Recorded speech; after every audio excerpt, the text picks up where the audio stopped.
Arab NIM 22110101020008. Terima kasih. Assalamualaikum warahmatullahi wabarakatuh. Di sini saya akan menjelaskan tentang ilmu lugah. Nah, kalau dalam bahasa Indonesia biasanya namanya linguistik. Kalau dalam bahasa Arab, linguistik Arab gitu sebenarnya. Di sini saya akan membahas tentang dasar dari ilmu lugah.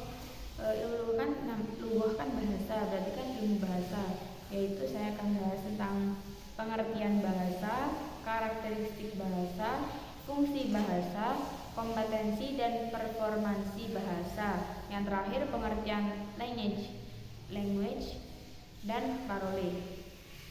Saya akan bahas yang pertama, mulai dari pengertian bahasa. Apa sih itu bahasa? Bahasa adalah suatu sistem komunikasi yang digunakan oleh manusia untuk berinteraksi, berkomunikasi, dan berbagi informasi dengan satu sama lain. Bahasa bisa berupa bahasa lisan atau tulisan dan bisa berbeda-beda dari satu negara atau budaya ke negara atau budaya lain. Bahasa merupakan sarana penting untuk berbagai aktivitas manusia seperti belajar, bekerja, bernegosiasi, bertukar informasi, dan membangun hubungan sosial. Nah, dari pengertian bahasa tadi kita bisa memahami bahwa bahasa itu bisa kita simpulkan sebagai pemersatu, baik itu dengan negara-negara lain, terus antara satu sama lain. Contohnya kita misal saya sendiri orang Jawa, terus teman saya ada orang Madura, otomatis kan saya Jawa, dia Madura. Kalau kita sama-sama ngomong Jawa, saya ngomong Jawa, dia ngomong Madura, otomatis kan kita nggak tahu maksudnya kita ngomong apa. Saya tidak mengetahui dia ngomong apa dan dia tidak mengetahui saya ngomong apa. Oleh karena itu kita menggunakan bahasa Indonesia contohnya sebagai bahasa pemersatu. Kemudian ada sebagai komunikasi, yaitu komunikasi antara satu sama lain. Jika kita tidak menggunakan bahasa, kita mau berinteraksi dengan makhluk sosial yang lain itu gimana gitu, berbagi informasi dengan satu sama lain, terus untuk belajar, bekerja, itu semua menggunakan bahasa sebagai alat untuk interaksinya. Kemudian ada karakteristik umum dari bahasa. Ciri-ciri karakternya dari bahasa. Yang pertama, bahasa adalah sistem simbolik. Maksudnya sistem simbolik itu gimana sih? Nah, bahasa menggunakan simbol atau lambang tertentu seperti bunyi A, I. Nah, itu bahasa itu mengandung seperti itu. Terus huruf, kalau ditulis misalnya A, berarti kita tulis A. Terus B, terus E, B gitu. Kata atau frasa, susunan kalimat untuk mempresentasikan ide, konsep atau objek tertentu. Nah, dalam kita mempresentasikan sebuah ide atau objek, nah kita kan menggunakan bahasa yang benar. Nah, itu dinamakan bahasa sebagai sistem simbolik. Yang kedua, bahasa sebagai sistem yang teratur. Maksudnya bahasa memiliki aturan tata bahasa, struktur kalimat, dan kosakata yang teratur. Nah, kalau tidak ada tata bahasa, struktur kalimatnya, terus kosakata yang tidak teratur, gimana kita mengerti orang itu ngomong apa sih, kok gini? Nah, gitu. Makanya kita harus mengerti dari struktur kalimatnya. Untuk apa? Sehingga memungkinkan komunikasi yang efektif antara penutur bahasa. Jadi antara saya dengan orang lain atau kita berbicara, ketika menggunakan bahasa yang benar, maka orang yang mendengar itu lebih efektif, terus lebih bisa dipahami, tidak membingungkan orang lain gitu. Yang ketiga, bahasa sebagai sistem yang kompleks, yaitu bahasa memiliki banyak aspek yang kompleks seperti kata, pengucapan, ejaan, kosakata, tata bahasa, dan pragmatik. Nah, penggunaan bahasa ini dalam konteks sosial maupun dalam budaya. Dalam kita berbudaya juga membutuhkan bahasa. Kemudian selanjutnya bahasa bersifat arbitrari. Apa sih itu arbitrari? Nah, pasti kalian bertanya-tanya kan. Arbitrari, tidak ada hubungan langsung antara lambang bahasa dengan objek atau konsep yang direpresentasikan. Maksudnya gimana?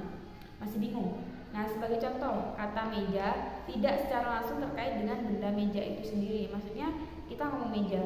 Nah, itu enggak langsung terkait kepada mejanya.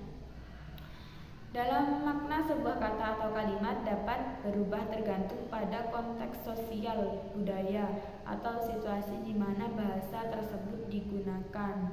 Nah, misal kita ngomong meja, kan itu belum terkait kepada mejanya. Ketika kita berada di lingkungan lain, terus yang kita namai meja di lingkungan lain belum berarti namanya meja, tapi kita sudah tahu kalau yang dimaksud tuh itu. Nah, begitu. Terus yang kelima, bahasa bersifat kontekstual. Makna sebuah kata atau kalimat dapat berubah tergantung pada konteks sosial. Maksudnya kita ketika berbicara menggunakan bahasa Jawa, kita menyebut benda ini namanya kalau di Jawa ini, kalau di Madura ini. Nah, itu maka bahasa bersifat kontekstual, tergantung pada konteks sosial, tergantung pada pembicaraannya tadi, tergantung situasi di mana kita berada. Ketika kita berada di Inggris, masa kita mau bicara bahasa Jawa? Kan tidak mungkin. Jadi ya tergantung konteks sosial dan kita berada di mana saat menggunakan bahasa tersebut. Yang keenam, bahasa bersifat produktif dan kreatif, yaitu bahasa memungkinkan pengguna untuk menciptakan kalimat yang baru dan kompleks dan menggunakan bahasa secara kreatif untuk mempengaruhi pemikiran, perasaan, dan perilaku orang lain. Contohnya, kita kan sudah berada di zaman modern. Kita sebagai anak muda kan sering menggunakan kosakata baru. Contohnya mager. Nah, itu kan sebenarnya kan kita males kan. Asal katanya kan, asal kita mengungkapnya kan sebenarnya males ngapa-ngapain. Nah, kalau bahasa kerennya anak muda zaman sekarang itu mager. Nah, oleh karena itu bahasa bersifat produktif dan kreatif sesuai dengan perkembangan zaman, bisa berkembang. Contohnya tadi mager, terus apa lagi gitu. Yang ketika itu bahasa bisa berkembang, bisa berubah-ubah. Selanjutnya ada fungsi dari bahasa. Ada beberapa fungsi umum dari bahasa. Yang pertama sebagai alat komunikasi. Nah, dalam berkomunikasi kita bisa menggunakan bahasa. Baik itu ya, kalau berkomunikasi yang baik kita harus menggunakan bahasa yang baik, bahasa yang sopan. Alat komunikasi lain selain bahasa yaitu mungkin ada media sosial. Bahasa memungkinkan kita untuk berbicara, menulis, mendengarkan, untuk membagikan ide, informasi, atau perasaan dengan orang lain. Kita bisa mengungkapkan apa yang kita rasakan itu dengan menggunakan bahasa. Terus yang kedua, pengajaran dan pembelajaran. Bahasa digunakan untuk mendidik dan mengajarkan pengetahuan, keterampilan, dan nilai-nilai budaya kepada orang lain. Nah, ketika kita sedang melakukan kegiatan belajar dan pembelajaran, ketika kuliah misalnya, nah kita kan menggunakan bahasa yang baik, bahasa yang efektif, agar bahasa yang baku. Untuk apa? Untuk agar mahasiswa itu mengerti apa yang kita maksud. Kita menggunakan bahasa itu ya sesuai konteksnya. Misal kita pada forum yang resmi, ya kita menggunakan bahasa baku. Kalau pada forum yang tidak resmi, kita boleh menggunakan bahasa yang tidak baku. Bahasa baku juga boleh, tapi kan lebih santainya menggunakan bahasa yang tidak baku. Kalau dalam forum resmi kita menggunakan bahasa baku kan kurang sopan gitu.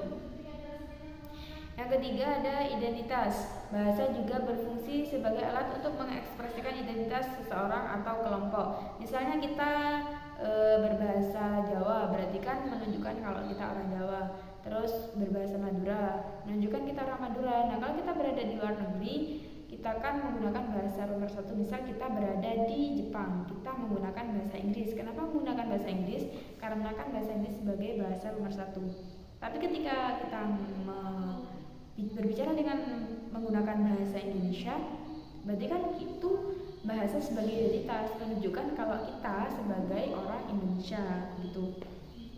Terus yang keempat ada fungsi bahasa sebagai integrasi sosial, yaitu bahasa memainkan peran penting dalam membangun hubungan sosial dan integrasi dalam masyarakat.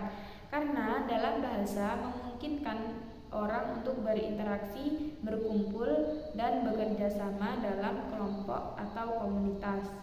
Selanjutnya sebagai hiburan dan seni, bahasa digunakan sebagai media hiburan dan seni. Contohnya ketika kita berpuisi, membuat cerpen, terus membuat lagu. Nah, kita kan juga menggunakan bahasa, baik itu bahasa kita sendiri atau bahasa orang lain. Nah, dalam bahasa dapat karena kita mengungkapkan itu tadi menggunakan bahasa, kita bisa menciptakan menciptakan suasana atau emosi sesuai dengan pemikiran dan perasaan. Baik itu, misal kita berpuisi, kita menggunakan bahasa, kita kan bisa mengungkapkan ekspresi maupun sedih, senang, bahagia, atau marah gitu. Yang selanjutnya ekspresi dan kreativitas. Bahasa memungkinkan seseorang untuk mengekspresikan diri dan kreativitas mereka melalui penggunaan bahasa yang lebih berwarna dan bervariasi. Bahasa juga dapat memperlihatkan kepribadian dan keunikan individu serta mendorong inovasi dan penemuan baru. Jadi bahasa itu bersifat berubah-ubah, tidak stuck, tidak berhenti di situ saja, karena setiap perkembangan zaman itu bahasa juga mengalami pembaruan. Contohnya kan sekarang banyak yang saya jelaskan tadi, anak-anak muda banyak menggunakan bahasa-bahasa ini seperti saya, menggunakan bahasa yang baru, kosakata baru gitu. Selanjutnya ada kompetensi dan performansi bahasa. Kompetensi bahasa mengacu pada kemampuan seseorang dalam memahami, menggunakan, dan memproduksi bahasa dengan benar dan efektif. Kompetensi bahasa mencakup keterampilan dalam berbicara, menulis, membaca, dan mendengarkan. Seseorang yang memiliki kompetensi bahasa yang baik dapat mudah berkomunikasi dengan orang lain dalam situasi formal dan informal.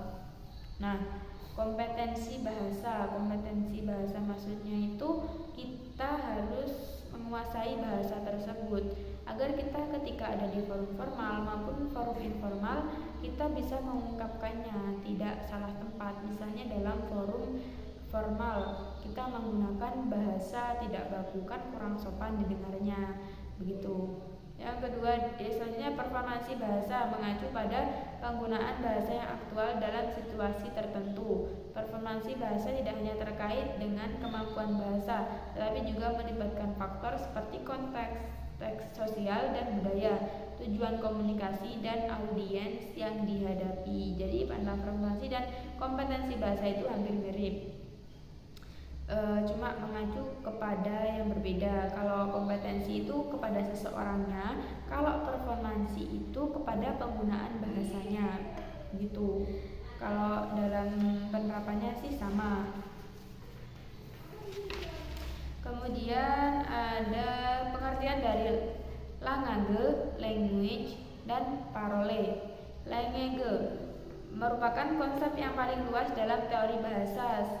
Menurut De Saussure, language mengacu pada kemampuan manusia untuk memahami dan menghasilkan pesan verbal, termasuk bahasa lisan dan tulisan. Language melibatkan sistem simbolik dan aturan tata bahasa dalam diterapkan oleh masyarakat yang menggunakan bahasa tersebut. Dalam arti ini, language lebih mengacu pada kemampuan umum untuk berkomunikasi. Jadi language itu kemampuan umum dalam kita berkomunikasi dengan orang lain. Kemudian ada language. Dalam teori bahasa De Saussure, language mengacu pada sistem bahasa tertentu yang digunakan oleh suatu masyarakat atau kelompok orang. Language melibatkan kosakata, tata bahasa, dan struktur yang digunakan oleh masyarakat yang menggunakan bahasa tersebut, bahasa tertentu seperti bahasa Inggris, bahasa pemersatu dunia. terus bahasa Prancis dan bahasa Indonesia merupakan contoh dari konsep dari language sendiri. Yang ketiga ada parole. Parole yaitu istilah yang mengacu pada penggunaan bahasa secara konkret oleh individu dalam komunikasi mereka. Parole melibatkan penggunaan bahasa dalam konteks sosial, budaya, dan situasi tertentu oleh individu tertentu.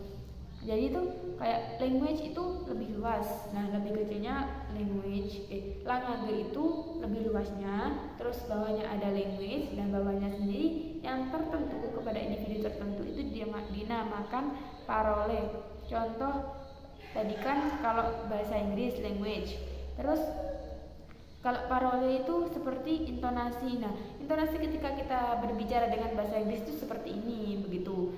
Jadi parole itu unit terkecil dari pembagian tiga ini. Yang pertama adalah language, dan parole. Nah, dalam teori de Saussure, language dan parole merupakan bagian dari language. Jadi kan kalau seperti dalam lingkaran tuh ini language, terus kemudian dalamnya ada language, terus dalamnya lagi ada parole. Nah, dalam konsep ini membantu kita untuk memahami kompleksitas bahasa dan mengklasifikasikan elemen-elemen yang berbeda dari sebuah sistem bahasa itu sendiri. Nah, itu sedikit penjelasan dari saya mengenai pengertian bahasa, karakteristik bahasa, fungsi, kompetensi, dan performansi bahasa, pengertian language, dan parole. Terima kasih dari saya. Sekian. Wassalamualaikum warahmatullahi wabarakatuh.